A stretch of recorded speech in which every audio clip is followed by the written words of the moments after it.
조갑제 TV 시청자 여러분 안녕하십니까? 2021년 1월 23일 새벽 1시입니다. 내일이 일요일, 오늘은 토요일, 주말이니까 좀 느긋하게 방송을 하겠습니다. 요새 한국에서 기자들이 맹활약을 하고 있습니다. 언론 자유는 모든 자유의 어머니라고 그러는데, 한국에서 언론의 자유가 죽었더라면 지금 벌써 대한민국은 전체주의 파쇼 국가가 되었든지 아니면 공산화됐을 겁니다. 언론 자유가 자유를 지키고 있습니다. 그 언론 자유를 지키고 확대시키는 분들을 우리가 기자라고 그럽니다. 그런데 한국은 기자라는 직업을 가지고 먹고 사는 사람들이 제 추측으로는 한 3만 명 될 겁니다. 인구당 기자 수가 매우 많은 나라입니다. 특히 요사이는 유튜브, SNS 이런 걸 통해서 어떤 면에서는 전 국민들이 다 기자입니다. 글 쓰면 기자 아니겠습니까? 물론 기자는 잘 훈련된 사람이죠. 그런데 저는 기자 생활 50년 한 사람인데요. 한국 기자들에 대해서 비판을 제가 제일 많이 한 사람입니다. 기자가 기자를 비판하니까 조금 홀가분합니다. 이 자체 비판이 있어야 됩니다. 한국의 기자들은 상당한 또 특권을 누리고 있어요. 특권에 걸맞는 비판을 받아야 합니다. 제가 우스개로 여러 번 이야기했습니다만은, 기자 정신의 반대말이 뭐냐? 맨정신이다. 이런 농담을 할 때가 바로 탄핵 사태 때입니다. 박근혜 전 대통령을 탄핵시키는데 기자들이 앞장섰습니다. 그 역사적 책임이 있습니다. 탄핵 사유가 아니죠. 기자들이 탄핵을 주도한 셈입니다. 그 뒤에 검사, 판사, 정치인들이 따라온 셈인데, 박근혜 전 대통령 말대로 거짓의 산을 쌓은 사람들이 기자들입니다. 이 과오는 아마 영원히 씻기 힘들 겁니다. 그러나 요새 문재인 정권과 맞서서 기자들이 대충 열심히 하고 있습니다. 그러나 만족스럽지는 못합니다. 우리가 항상 기자를 비교할 때 미국 기자를 비교합니다. 미국의 언론 자유가 세계 최고의 자유이고, 그러다 보니까 미국의 언론이 세계 최고입니다. 미국 민주주의가 세계 최고라는 말하고 미국 언론 수준이 세계 최고라는 말하고 같습니다. 그러니까 미국 기자들이 세계 최고의 기자들입니다. 그 기준으로 제가 자꾸 한국 기자를 비판하는 면도 있습니다. 근데 미국 기자들이 어떻게 취재하느냐 하는 것은 영화 같은 거 보면 잘 아는데요. 스팟라이트라는 영화가 있었습니다.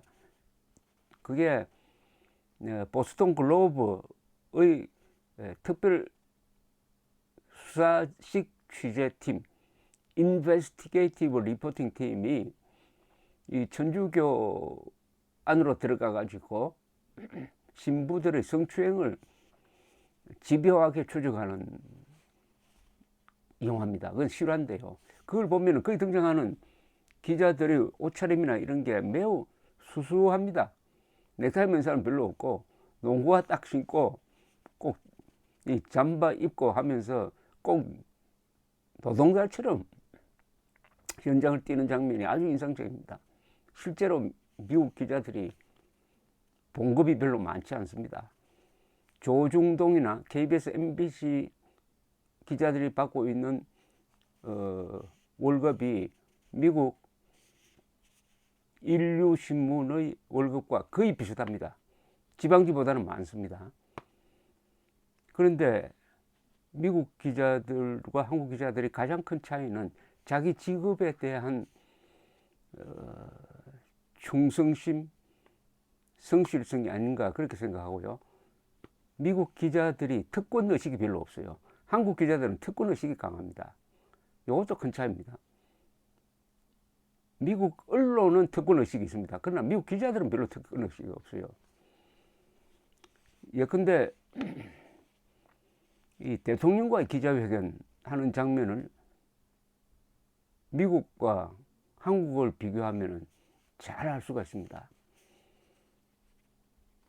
그것이 오늘 제가 어제군요.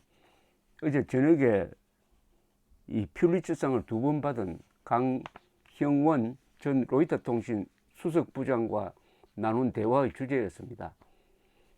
기자들 이야기를 많이 했는데 주로 비판적으로 했습니다. 이 강영원 씨는 로스앤젤레스 타임스, AP, 로이터 아주 세계적 언론사에 있으면서 사진 부분에서 2번 특종을 해가지고 한 번 받기도 힘든 퓰리처상을 2번 받는 분인데, 이분이 한국 기자들의 습관을 이렇게 지적을 했어요. 최근의 문재인 대통령 기자회견을 본 소감이기도 했습니다. 대통령과 기자들의 문답을 보면은 기자들의 질문이 너무 길다는 겁니다. 그리고 질문은 하나만 해야 되는데 2-3개를 하는 수도 있다는 거예요. 이분이 이렇게 농담을 했습니다. 야구 캐치볼을 할 때 상대를 향해서 공을 3개를 던지면 어떻게 합니까? 어느 걸 잡습니까? 미국 대통령은 그렇게 3개, 이 2개 들어오면 딱 중단시킨답니다.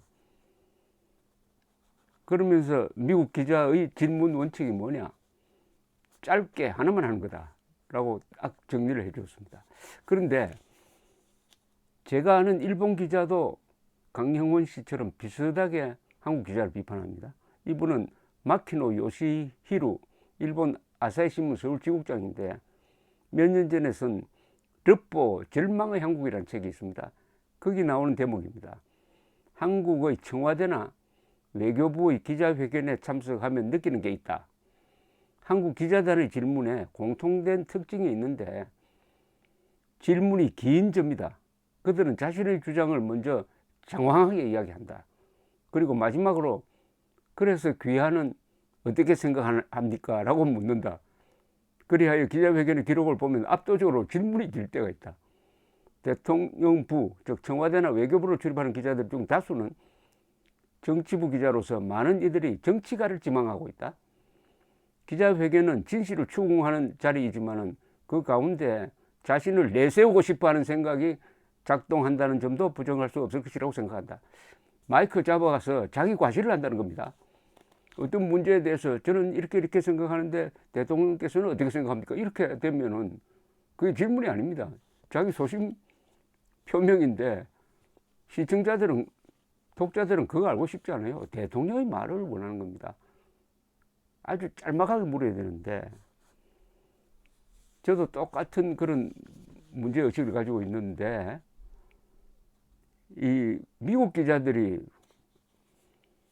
어떤 식으로 질문하는지 제가 한번 사례를 보여드리겠습니다. 2020년 11월 26일, 그러니까 작년입니다.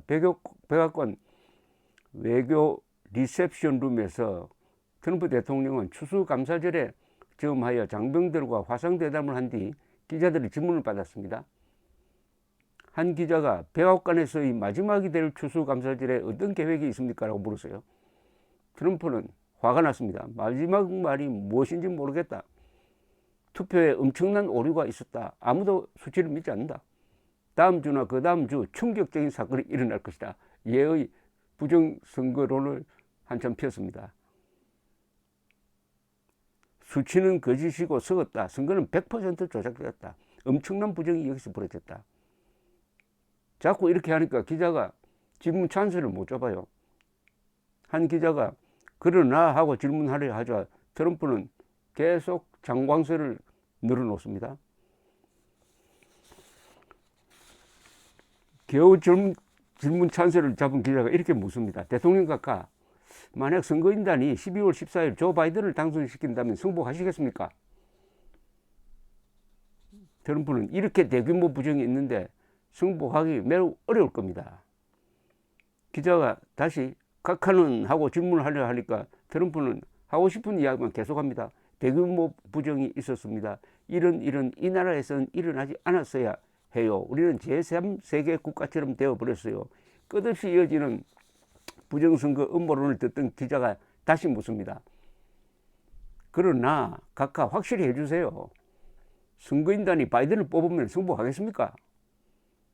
그들이 그렇게 한다면 실수를 하는 거야. 왜냐하면 이 선거는 부정이거든. 다시 기자가 묻습니다. 승복하시겠습니까? 트럼프가 동문서적을 하자 기자는 그렇다면 승복 안 하시겠다는 겁니까? 이건 아주 날카로운 질문입니다. 대통령이 그 질문에 대답을 못하니까 기자가 승복에 대해서만 이야기해 주세요 라고 압박을 합니다. 트럼프는 화를 냅니다. 그런 식으로 나에게 이야기하지 마. 기자가 죄송하지만 저는 질문을 하는 겁니다. 트럼프는 너는 풋내기야 라고 또 조롱을 합니다. 기자도 물러서지 않아요. 승복 여부에 대해서 답하세요. 대통령, 나에게 그딴 식으로 이야기하지 말아요. 나는 미 합중국의 대통령이야. 대통령에게 그렇게 말하면 안 돼. 기자도 버팁니다.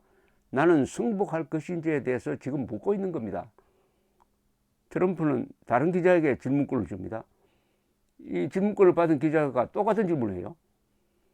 그래서 선거인단이 바이든을 대통령 당선자로 선출하더라도 귀하는 이 건물을 떠나지 않겠다는 겁니까? 이건 딱 퇴로를 차단하는 결정적 질문입니다. 트럼프는 그때는 당황합니다. 나는 틀림없이 나갈 거요.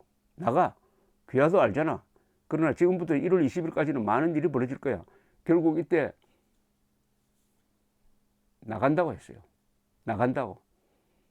이 대답을 받아낸 거죠. 나간다.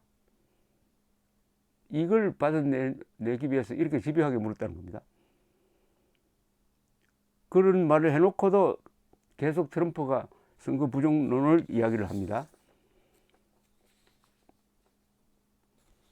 계속 하니까 어느 기자가 물고 늘어집니다.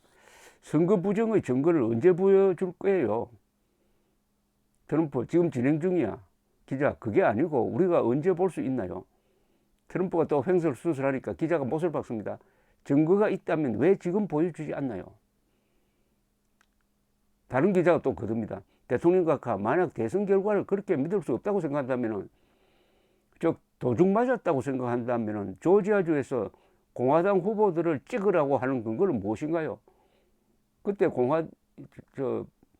트럼프는 공화당의 상원 두 사람을 이 결선 투표하는 그 현장에 가서는 또 투표를 하라고 이렇게 독려를 하는 거예요. 한쪽으로는 부정선거라고 하면서 또 한쪽으로는 투표하라고 하니까 이게 무슨 일이냐고 지금 묻는 겁니다. 트럼프는 궁색한 설명을 합니다. 두 공화당 후보는 굉장한 사람들입니다. 그러나 선거 부정에 대하여 주의하라고 말하고 있습니다. 스위치를 돌린다든지 칩을 새로 끼운다든지 하는 방법으로 역사를 바꿀 수 있다고. 그러니까 전자 개표기 조작을 했다 이런 주장이죠. 언론이 정직하였다면 부정선거는 절대로 일어나지 않았을 것입니다. 기자가 또 트럼프의 아픈 점을 건드립니다. 전임 대통령이 자기 대통령의 취임식에 참석하는 것이 전통인데 조 바이든 이렇게 이야기하니까 트럼프가 딱 자르면서 아직은 답하고 싶지 않아요 라고 합니다. 기자가 추가 질문을 하려니까 트럼프는 나는 답을 알아요. 솔직하지. 나는 답을 알아요로 하면서 더듬거립니다. 기자가 답은 예스입니까? 그러니까 참석할 겁니까? 라고 물은 거예요. 나는 아직은 이야기하고 싶지 않아요. 이런 일은 처음이야. 전에는 잡지 못했지만 이번은 우리가 잡았어. 우리가 뭘 잡았는지 아마 범인을 잡았다는 뜻으로 보이는데 기자가 왜 변호사들이 증거를 제시하지 못합니까? 라고 물으려고 하니까 트럼프가 또 일방적 주장을 이어갑니다. 그들은 개표 참관인을 허용하지 않았어요. 참관인들은 우리나라에서는 신성한 존재란 말이야. 그들을 방에서 쫓아냈거든. 이때 기자가 딱 끼어듭니다. 그건 사실이 아닙니다, 각하. 그렇게 하지 않았어요. 대통령이 계속 고집을 부립니다. 그랬다니까요. 기자가 물러나지 않아요. 기자는 각하의 변호인들도 참관인이 개표장에 있었음을 인정했습니다. 트럼프는 이 명백한 사실도 인정하지 않고 논점을 피해 다른 주제로 막 옮겨갔습니다. 어쨌든 이런 식으로 미국 기자는 트럼프 대통령을 이렇게 압박합니다. 얼마나 질문이 짧습니까? 질문이 짧아야 답변하는 사람도 피해갈 수가 없는 겁니다. 그런데 한국에서 제일 문제가 청와대 출입 기자입니다. 청와대 출입 기자는 대통령의 일거수일투족을 국민들에게 보고를 해야 됩니다. 박근혜 전 대통령이 소통 부족이었다는 걸 보고 우리가 깜짝 놀란 적이 있습니다. 비서실장을 일주일에 한 번도 못 만난다고 하면은 그 청와대는 제대로 돌아갈 수가 없습니다. 그런 사실은 탄핵 과정에서 알게 되었어요. 왜 그때 박근혜 대통령 시절에 청와대 출입 기자들은 왜 대통령이 이런 비정상적인 질문을 하고 있다는 것을 왜 보도하지 않았습니까? 그때 보도했으면 아마 탄핵 사태를 막을 수 있었을지도 모릅니다. 지금도 마찬가지입니다. 문재인 대통령 일정을 보면은 너무나 외부와 소통이 없습니다. 이념을 같이 하는 비서관들, 측근들에 딱 둘러싸여 가지고 있는 시간이 너무나 많아요. 그러면은 대통령이 현실과 멀어지게 됩니다. 현장과도 멀어지게 됩니다. 지금 문재인 대통령이 기자회견을 하면 항상 실언을 하잖아요. 입양아가 마음에 안 들면 바꿀 수도 있다. 그 이야기는 얼마나 현실 문제를 동떨어지게 보고받고 있는지를 잘 알 수가 있습니다. 일본 기자들은 어떻게 하느냐? 일본의 총리 출입 기자들은 일본 총리가 어제 움직였던 동선을 매일 분 단위로 적어서 항상 고정란에 싣습니다. 아침에 일찍 일어나서 어느 식당에서 누구와 식사를 했고, 그 다음에 어디 병원에 들려가지고 무슨 치료를 받았고, 그 사이에 누구하고 인터뷰를 했고, 국회에 언제 나갔으며, 점심은 누구하고 먹고, 어느 장관으로부터 보고를 받았냐. 이걸 깨알같이 씁니다. 이걸 통해서 국민들이, 일본 국민들은 어제 총리가 어떻게 움직였다는 것을 훤하게 알 수가 있습니다. 한국 기자들은 그렇게 합니까? 지나간 대통령의 일정은 비밀이 아닙니다. 내일 있을 일정을 쓰면 그게 보안상의 문제가 생기니까. 한국 기자들 기본을 지금 지키지 않고 있는 점을 말씀드리는 겁니다. 죽은 기자의 사회가 되면은 자유는 죽어버립니다. 기자들이 불침벌입니다. 기자들이 자유를 지키는 불침벌입니다. 그렇게 하려면 기본에 충실해야 됩니다. 특히 청와대 출입 기자는 대통령을 감시한다는 말은 좀 그럴지 모르지만 대통령의 일거수일투족을 국민들에게 보고할 의무가 있습니다. 문재인 대통령과 같은 편이 되면 안 됩니다. 감사합니다.